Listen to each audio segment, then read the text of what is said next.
I'm a small business instructor here at UNR's extension program. I'm here today to introduce you to the finance pillar of our virtual classroom. So, what is in the finance pillar? Well, first, finance is about organizing, controlling, and reporting your monetary activities.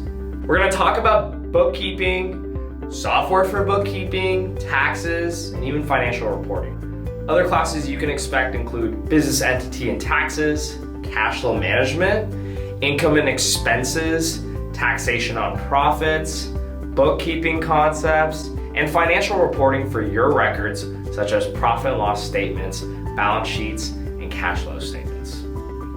In conclusion, finance is the language of business, and through this pillar, you will ultimately become a pro at running, organizing, and controlling your business so we can help see it grow and scale. My name is Shiva Kittusamy, small business instructor here at UNR's Extension.